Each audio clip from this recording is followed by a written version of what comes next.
Hello everyone, this is Cedric TV and welcome sa aking first ever motovlog. Ayan guys, so actually hindi pa naman talaga siya motovlog. Gusto ko lang ipakilala yung sarili ko sa inyo, yung rides ko, kasi mag-uumpisa tayo ng motovlog content. And syempre kung magmo-motovlog content tayo, kailangan natin ng rides, di ba? So magra-rides tayo, kailangan maganda yung rides natin.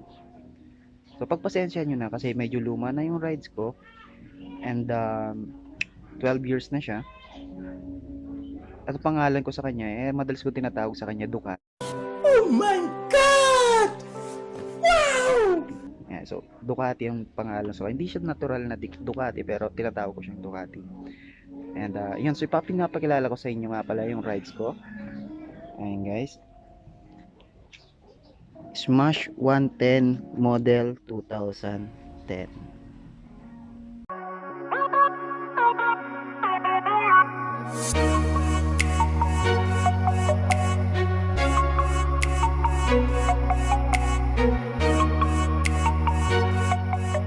Ayan guys, kung napapansin nyo medyo luma na yung rides ko, 'di ba? So, kwentoon ko lang kayo, backstory lang tayo. Yung rides ko na to is Smash 110 model 2010. So, kung bibilangin nyo, meron na siyang 12 years. 12 years na siyang ganyan. And marami na rin siyang pinagdaanan. Marami nang nawala. Marami nang nasira, pero umaandar pa naman siya ng maayos. Ayan guys, so kukwentuhan ko lang kayo, sa 12 years na pagkabuhay ng Smash ko na to, maraming bagyo ng pinagdaanan nito, nadaganan ng bahay, nalunod sa baha. Pero luckily, hindi ko pa naman nabubuksan yung makina niya.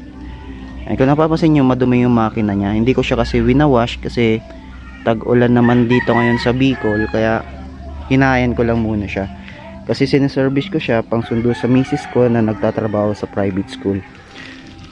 Ayan guys, siguro nagtatanong kayo kung bakit naisipan ko mag motovlog. Ayan guys, so magandang tanong yun. Naisipan ko mag motovlog kasi nga yun yung uso ngayon, yung in demand kumbaga. So naisipan ko yun kahit luma na yung rides ko, kasi gusto ko rin ma-experience yung pag-alagala lang, yung maraming alam sa motor. Tapos on the purpose na gusto ko rin na pagandahin siya, kasi sa 12 years na nakasama ko siya, hindi niya pa ako binibigo. Kasama ko siya sa lahat ng gala, although may isa pa akong motor, may isa pa kaming motor na click, pero mas gusto ko siyang ginagamit. Gusto ko talaga siyang maayos. So kapag swinerte tayo sa plano na to, gusto ko siyang pagandahin, gusto ko yung balik yung mga play rings niya.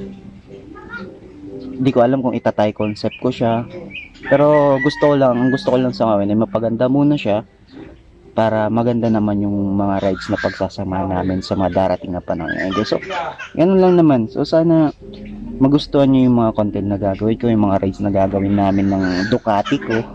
Ayan guys, so Ducati ko. So madalas ko siya kasing tinatawag na Ducati.